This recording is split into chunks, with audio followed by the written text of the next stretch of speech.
Au nom du Père, du Fils et du Saint-Esprit. Amen. Que la grâce de notre Seigneur Jésus-Christ, l'amour de Dieu le Père et la communion de l'Esprit Saint soient toujours avec nous, chers abonnés, et sur vous, qui pour la première fois regardez cette chaîne. Si vous y êtes, ce n'est pas un hasard. Dans la parole de Dieu, il n'y a pas de hasard. C'est le Saint-Esprit qui vous y a conduit. Parce que Dieu veut parler à votre cœur. Mieux, il veut vous bénir. Si vous aimez la parole de Dieu comme je l'aime de tout mon cœur, plus que jamais, plus que tout, merci de vous abonner, d'appuyer sur le pouce levé et de partager cet enseignement. Que Dieu nous bénisse. In the name of Jesus Christ. Amen. Mon frère, ma sœur, j'espère qu'au soir de l'enseignement précédent, le premier de l'an 2024, tu as choisi ton but, ton objectif à atteindre. Ou tu as fait comme moi, tu as choisi un thème pour l'année. Vous savez, quand les gens vont à des cérémonies, soit de mariage, d'anniversaire, de dot, en général, les gens choisissent un thème. Cette année, ma cérémonie, c'est mon mariage avec la parole de Dieu. Et cette célébration a un thème. Le thème, c'est une année missionnaire. L'an 2024 est une année missionnaire pour moi. C'est le thème de mon mariage avec la parole de Dieu. Donc, je t'invite d'ores et déjà à prendre part à la célébration, c'est-à-dire à ce partage de la parole de Dieu. Parce que je célèbre ainsi, et je vais célébrer ainsi tout au long de cette année. Mon mariage avec la parole de Dieu au travers de ce thème, une année missionnaire. Donc, bienvenue à ma cérémonie, assieds-toi. Tu seras pas déçu, les repas sont bons, vraiment, la boisson est bonne, tout est béni, c'est Canaan, quoi. Qui parle de Canaan parle de ma marraine spirituelle, l'Immaculée Conception. Elle est là. C'est elle qui est mon témoin de mon mariage avec la parole de Dieu. En cette année 2024. C'est elle qui a signé dans le registre spirituel. De ce fait, elle est obligée d'être avec moi, elle ne peut pas me laisser. Les vrais témoins n'abandonnent jamais. Ils volent au secours, ils conseillent, ils soutiennent. Donc, sachez choisir vos témoins de mariage. Après les cérémonies, ils disparaissent ou quand il y a des problèmes, on les voit plus. On les voit plus, on ne sait pas pourquoi on les a choisis comme témoins. Sachez choisir vos témoins. Vos témoins de mariage, surtout religieux, doivent être, au moment où vous les choisissez, des modèles pour vous, des références, des sources de bénédiction et de grâce. C'est eux qui doivent vous soutenir quand ça ne va pas. Ils doivent intercéder, jeûner pour vous. En général, les témoins ils signent et puis après, ils ne jeûnent pas pour les gens.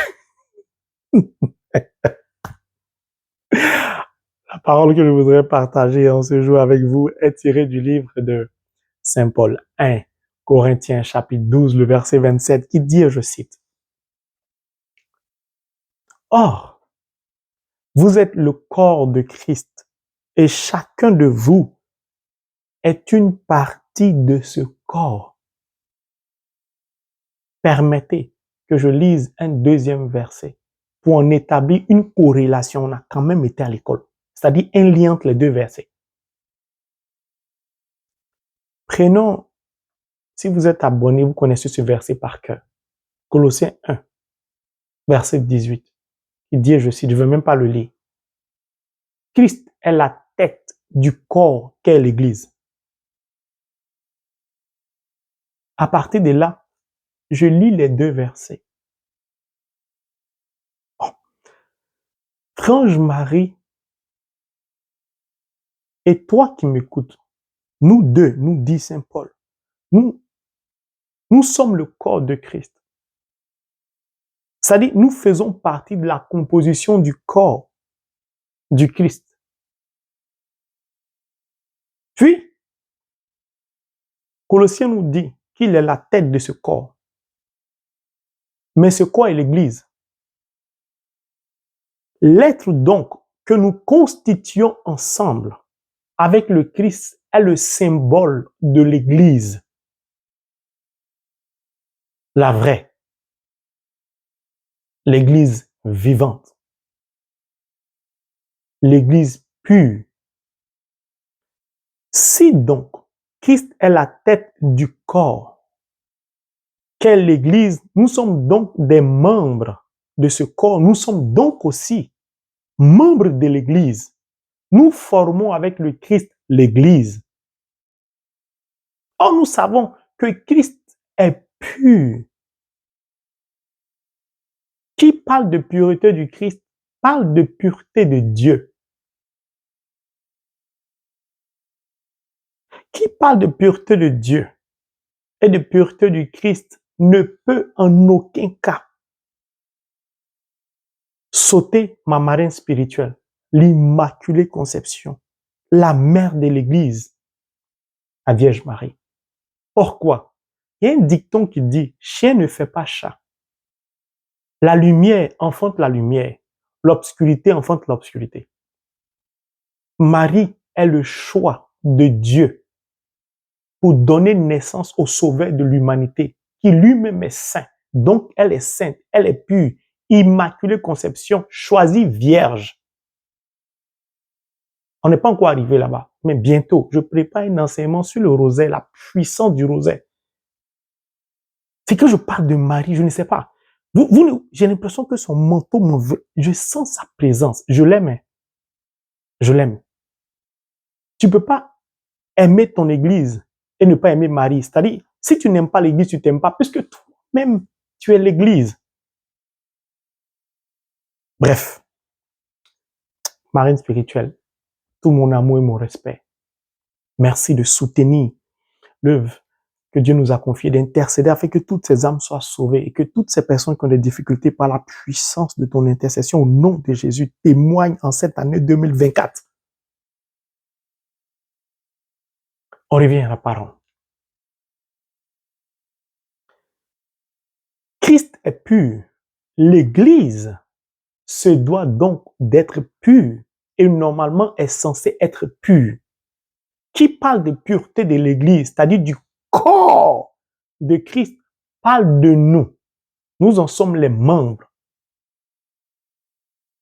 Ce qui sous-entend que nous devons mener une vie pure, sainte. 1 Pierre 1, verset 16. Je vais vous le lire. C'est la parole de Dieu qui explique la parole de Dieu.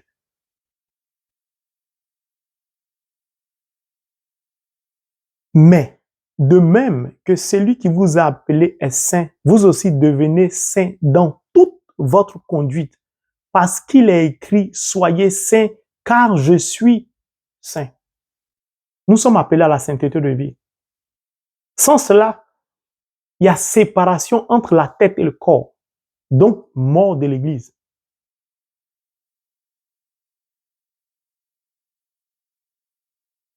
Ça change tout. Je ne peux donc plus vivre ma vie comme je veux. Prenons l'exemple d'un corps. Il y a la tête, il y a les mains, il y a les pieds, il y a le ventre, il y a le dos, ainsi de suite. Tous ces membres sont interconnectés les uns aux autres.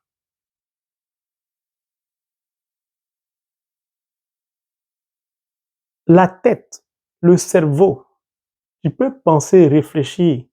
Tu peux te dire, je vais me rendre d'un point A à un point B. De ce fait, tu mets tes pieds en mouvement. La tête a donc un rôle.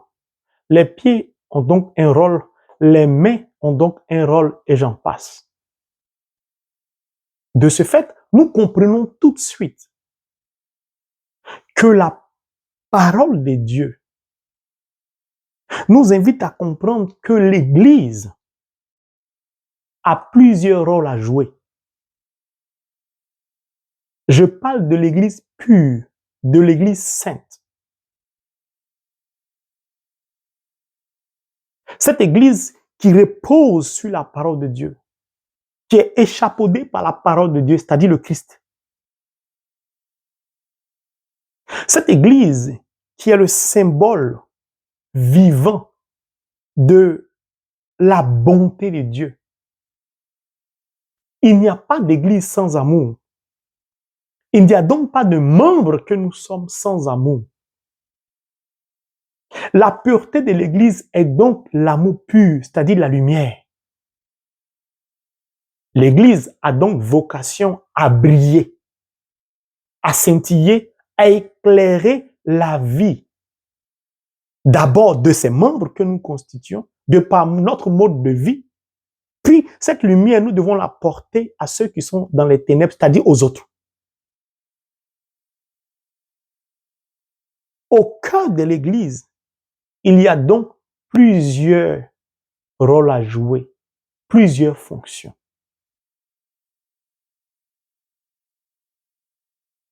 Ma main gauche a sa fonction, mon pied droit a sa fonction, mon œil, mes oreilles.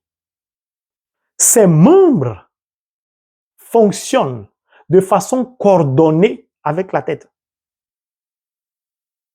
Baptisé, confirmé que je suis donc, de par le niveau de consécration de ma vie qui m'appelle à une sainteté de vie. La sainteté de vie signifie la conformité de sa vie à la parole de Dieu et son engagement au cœur de l'Église.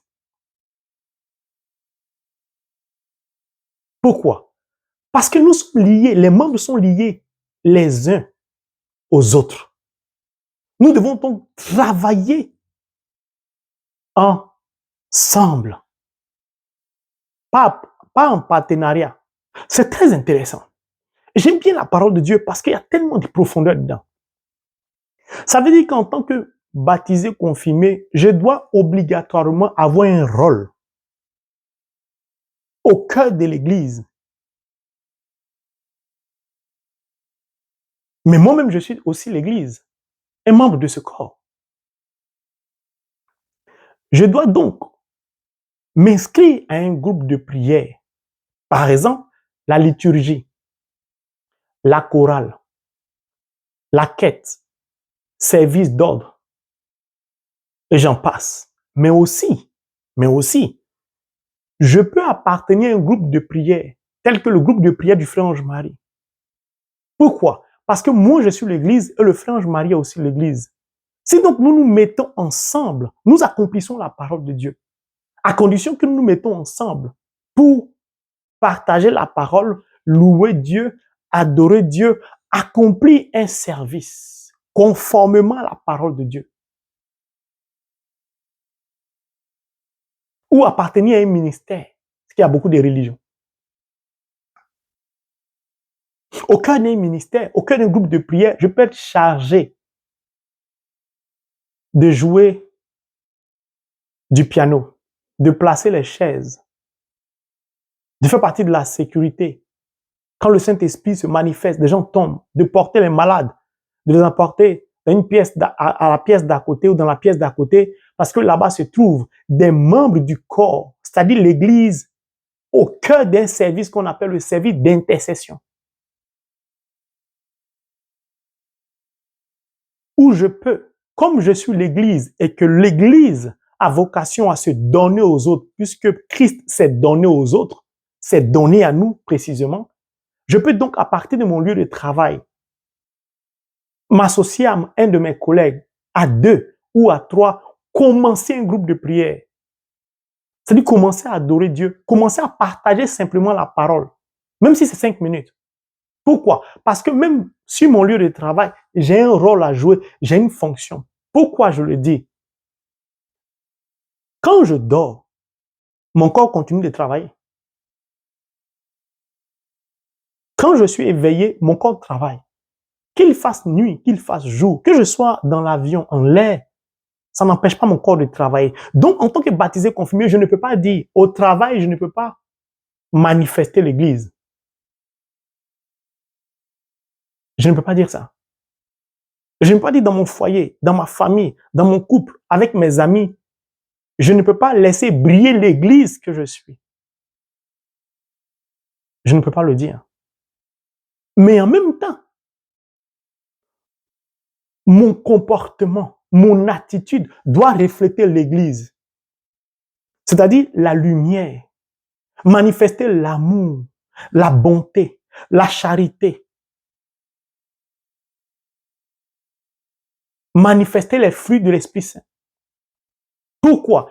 Parce qu'il y a quelqu'un qui a la tête, qui m'observe, qui me regarde, qui est le Christ. Et le Christ étant à la tête se diffuse en nous, diffuse sa parole en nous pour que nous puissions la propager. C'est pourquoi la vraie Église n'est pas enfermée. Elle est celle qui va vers les autres, qui secoue les autres, qui contribue à la guérison des autres, qui contribue à la délivrance des autres. C'est pourquoi je dis, une vraie Église, tu ne peux pas entrer dans cette Église 5 ans, 10 ans, 20 ans et en ressortir avec tes mêmes problèmes avec lesquels tu es rentré. De deux choses l'une. Soit tu ne mènes pas une vie de sainteté, de pureté, comme nous dit Saint Pierre, 1 Pierre 1, verset 15 à 16, où l'Église ne joue pas son rôle. C'est-à-dire n'accomplit pas sa mission. Si l'Église accomplit sa mission et que toi tu as une vie de sainteté, de pureté, il n'y a pas de raison qu'il n'y ait pas de changement dans ta vie. Il n'y a pas de raison que l'obscurité se manifeste dans ta vie. C'est pas possible. Mais si ton cœur est obscur, est rempli de jalousie, d'égoïsme, même si tu vas à la célébration eucharistique, tu communies, tu vas au Saint-Sacrement, tu ne vas pas porter du fruit, tu ne vas pas prospérer. Donc, tu ternis l'image de l'Église. Beaucoup de chrétiens pensent que l'Église, ce sont les murs. C'est le climatiseur, c'est le chauffage. Ce n'est pas ça l'Église. L'Église, c'est nous. C'est nous qui rendons l'Église vivante. C'est nous qui portons l'Église. C'est nous qui conduisons l'Église en mission. C'est pourquoi souvent les dérives de ceux qui sont en haut, qu'on appelle le Vatican, perturbent le fonctionnement de l'Église. J'ai dénoncé ça. Les propos de l'Église doivent être des propos clairs, limpides, qui apportent la paix. Quand la parole de Dieu, ça s'appelle l'évangile de la paix. L'évangile de la paix. L'Église a donc vocation à répandre et à diffuser l'amour dans le monde entier. À œuvrer pour la paix. À avoir des décisions claires, précises, sans ambiguïté. Comme on dit en français, sans embâge. On a quand même été à l'école. Alors, une question se pose. Pourquoi beaucoup de baptisés confirmés ont du mal à intégrer un service au cœur de l'Église ou à constituer un groupe de prière ou un groupe de partage de la parole ou aller en mission à 2 ou à 3, comme le Christ envoyait les disciples devenus apôtres? Certainement, certaines personnes se comportent comme moi je me comportais avant. Parce que parfois je rentrais à l'église, mais le niveau de consécration de ma vie est égalé à 0, sinon moins 0. Puis, de temps en temps, malgré le niveau de consécration de ma vie moins 0, quand tu rentres à l'église, l'homélie est tellement théologique que tu en ressors, excusez-moi, mais complètement aveuglé.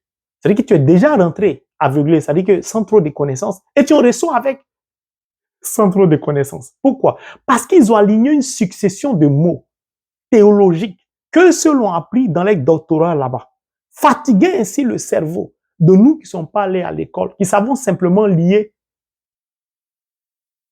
Mariam joue à la balle, Mohama, Matassa. Ça aussi, c'est une vérité, on doit se dire ça. L'excatologie de l'exégèse par la symétrie philosophique, tout ça pour dire Jésus est amour. Pardonnez, revenons à l'essentiel du message. Puis, quand vous êtes dans des conférences, devant des doctorants comme vous, utilisez vos expressions. Parce que le médecin, là, quand il écrit l'ordonnance, il fait exprès pour ne pas que le patient sache lire. Pourquoi? Pour s'auto-médiquer. C'est-à-dire que pour acheter les médicaments, quand la prochaine fois il tombe malade, il n'a plus besoin de construire le médicament. Donc, c'est écrit en code. Bon, déjà, le Christ, il parle en code. C'est la sagesse incarnée. Si vous qui devez nous expliquer, vous nous parlez en proverbe ou en code, on est perdu. Parenthèse refermée. Alors, ce qui m'empêchait C'était la peur. Ou souvent, j'essaie de prendre tout ce que les gens pensent pour mettre sur moi. Comme ça, chacun va se retrouver. Tu te dis, je vais rentrer dans un groupe de prière où je vais prêcher, j'ai peur, où je n'ai pas la connaissance. Qu'est-ce qu'ils vont penser de moi? Qu'est-ce que les gens vont dire de moi? Attends, moi, comme ça, avec mon rang social, je vais aller faire, je vais intégrer le groupe de la quête. C'est un peu bizarre, je vais me promener les paniers. Ça fait honte. Ou moi-même, je bègue, je vais parler, qui va m'écouter? Je ne veux même pas prier. Et c'est Seigneur, les gens vont se moquer de moi. Et nous nous handicapons avec des handicaps qui n'existent pas. Pourquoi? Parce que nous pensons et nous comptons sur nous-mêmes pour accomplir un service au cœur de l'Église. Nous pensons que ce sont nos propres forces, c'est notre propre connaissance qui va nous emmener à accomplir une mission au cœur de l'Église. C'est une obligation pour tout baptisé confirmé. Je viens de vous dire ça. Vous êtes le corps de Christ et chacun de vous est un membre de ce corps. Puis Christ est la tête du corps qu'est l'Église. Tout baptisé confirmé a donc obligation d'engagement dans une mission, dans un service ou de créer un ministère. Parce que certains sont apôtres, évangélistes, choristes, d'intercession, dans la chorale, ainsi de suite. C'est nous tous qui formons l'Église, c'est-à-dire le corps du Christ. Ce n'est pas notre corps, hein. Nous formons le corps du Christ. C'est pourquoi si je disais dans mes enseignements, si tu comprends la parole comme ça, que tu appartiens à un groupe de la chorale, et tu sais que le service que tu accomplis ce service en tant que membre du corps du Christ. Tu ne peux pas t'amuser à être président de la chorale, président paroissien, ministre exceptionnel, tout ce que vous pouvez imaginer, et puis avoir une double vie, alors que tu es marié à l'église. Vous sortir les filles de la chorale. C'est que tu n'as pas de respect pour le corps du Christ. Moi, j'ai dit, c'est une année missionnaire, on va se dire la vérité. Le service auquel tu vas appartenir, dès que tu entres dans un service au cœur de l'église où tu veux enseigner la parole de Dieu, Dieu t'appelle à prêcher la parole de Dieu, tu dois commencer à conformer ta vie, qui n'a rien à voir avec là où je veux en venir. Ce qui constitue ton handicap, ta peur, ainsi de suite. Ça, c'est dès le début. Aujourd'hui, je vais t'encourager, à partir de la Bible, à comprendre que tu ne dois pas avoir peur, que ta timidité ne doit pas t'effrayer. Si on te met à la tête d'un groupe de prière, d'intercession ou d'un groupe d'évangélisation ou de n'importe quel groupe, tu ne dois pas avoir peur. Tu ne dois pas te soucier de ce que les gens vont penser de toi. Si vous prenez Holy Bible, the Word of God, la parole de Dieu, que vous la parcourez, vous comprenez, vous constatez que tous ceux qui sont pris comme figures emblématiques dans la parole de Dieu, dès le départ, dès le début, étaient des personnes faibles. Or, Dieu aime ce genre de personnes. Ce que toi, tu considères comme faiblesse, comme handicap, Dieu va se servir de ça pour glorifier son nom et te donner ta dignité d'enfant de Dieu. D'enfant de Dieu. Pourquoi? Il est lumière. Si tu es son enfant, tu es donc lumière. Tu as juste basculé dans les ténèbres par un mode de vie qui ne lui plaisait pas. Mais Dieu n'est pas mauvais. Mieux, il ne vient pas te juger puisque lui-même a donné son fils en sacrifice pour que tu sois sauvé. S'il te juge, s'il te condamne, à quoi aura servi le sacrifice? C'est pourquoi la Bible dit, Dieu trouve sa joie dans un baptisé confirmé, un enfant qui revient à la lumière. Dieu est joyeux. Pardon, fais un effort cette année 2024 Sors de l'obscurité un peu, reviens à la lumière pour honorer ton Père parce que tu es baptisé, confirmé. Moïse, lorsque Dieu l'a appelé, Moïse était bègue, il bégayait comme on le dit. Il a dit à Dieu, tu peux prendre tout le monde sauf moi. Ton idée de m'envoyer en Égypte pour aller parler à ton peuple, je ne suis pas dedans. L'affaire est trop compliquée. Comme disent les Camerounais, l'affaire-ci est trop compliquée. Dieu lui a dit, qui a créé la bouche? Pourquoi tu fais de ton bégaiement un handicap? Ça ne suffisait pas. Moïse était quelqu'un de très colérique.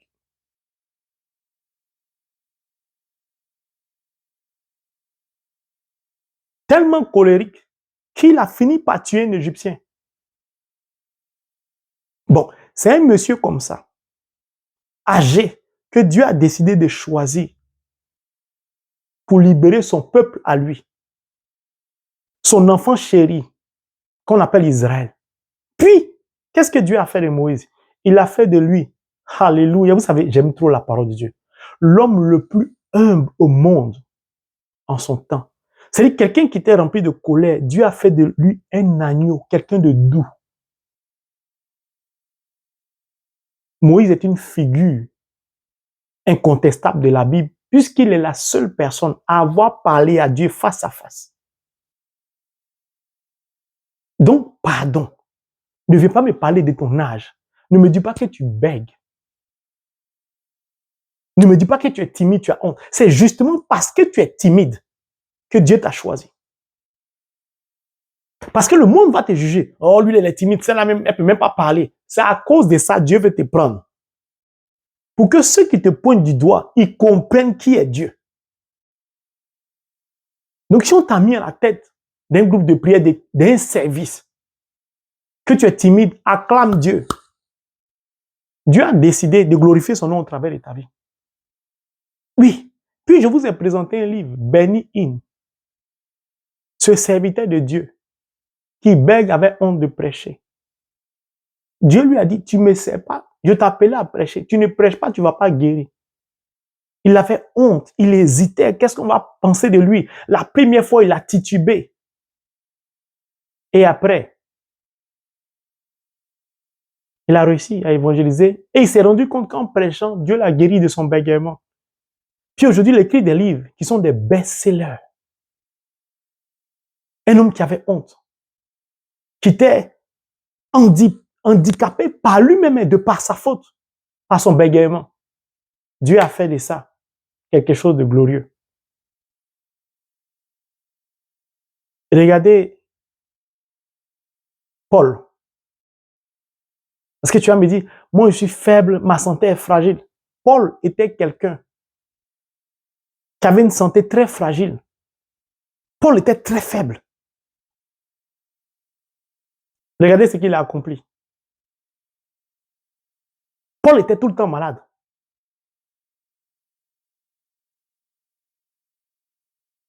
Cet homme faible, Dieu a glorifié son nom au travers de sa vie. À tel enseigne que Paul va dire, c'est dans ma faiblesse que toute ma force se déploie. Il ne parle pas de sa force, il parle de celui qui l'a saisi. Alléluia. Dieu veut faire pareil avec toi. Sors de cette faiblesse, de ta timidité, de ton bégaiement, de ta maladie. Ne regarde plus ton âge.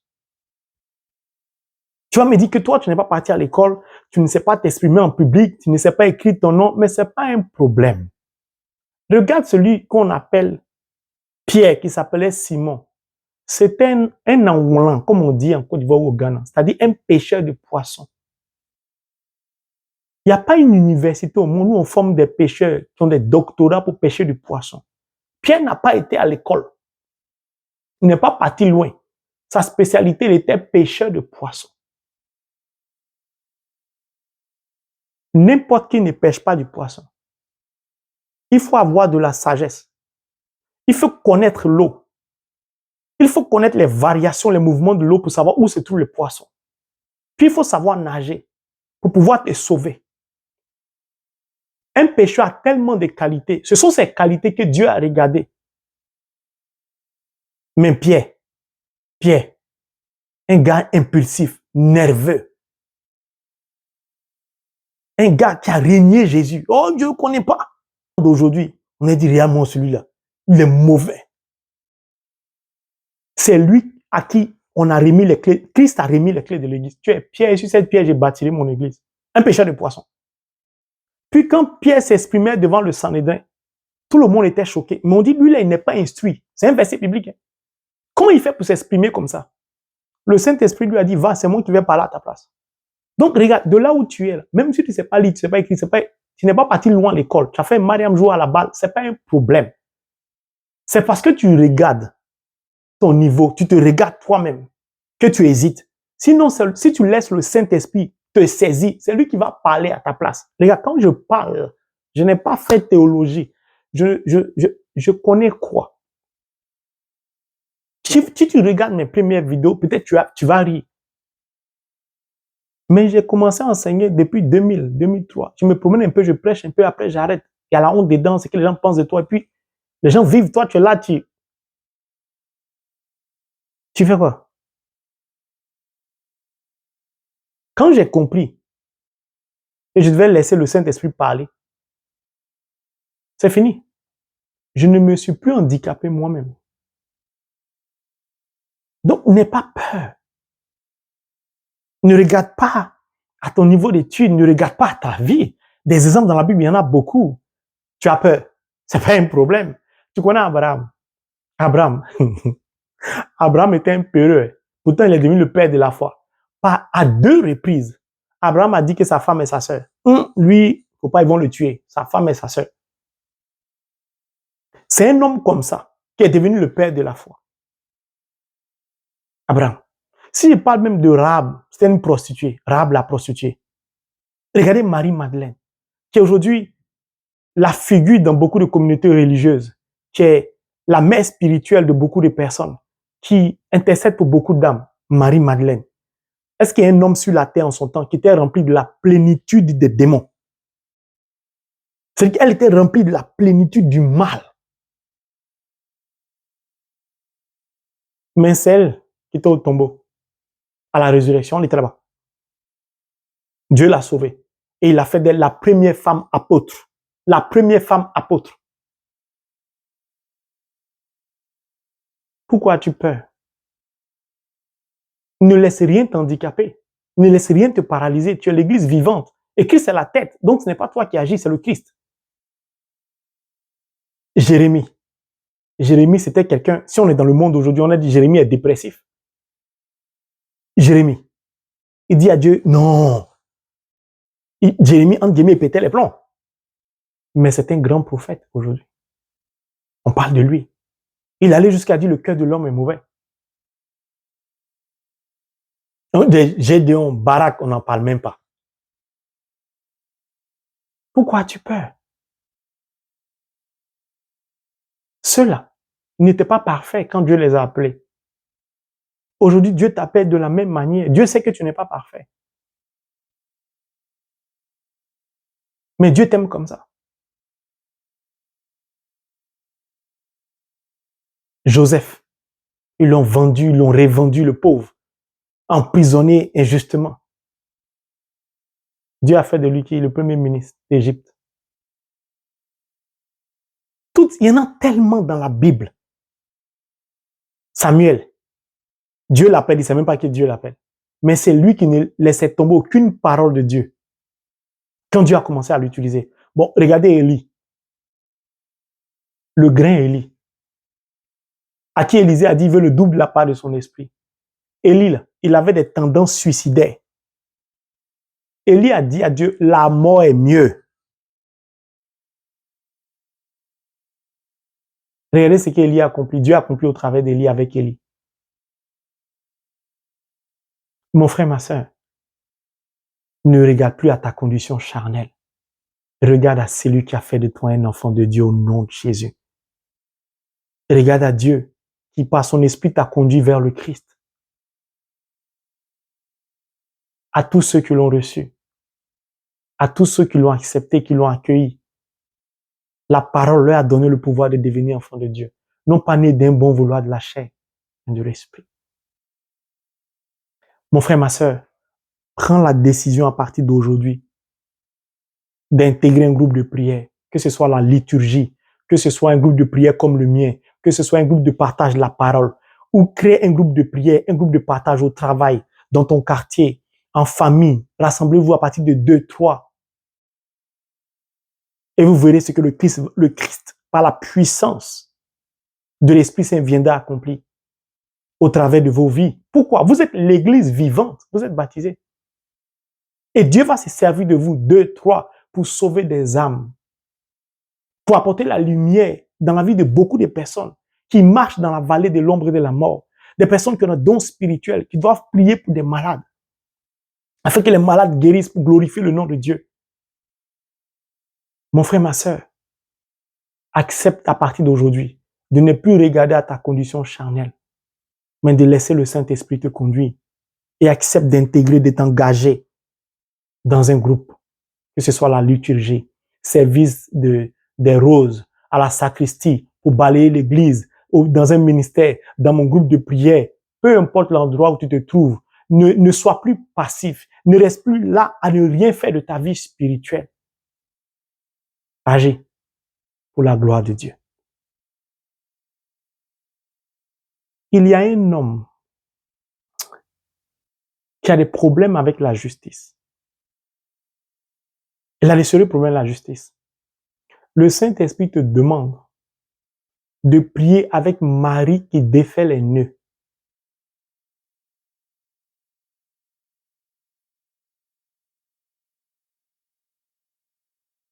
Il y a en même temps une dame qui a des problèmes avec son fils. Ça ne va plus. Je ne sais pas si c'est un drogué ou bien en tout cas, là, c'est difficile avec son fils.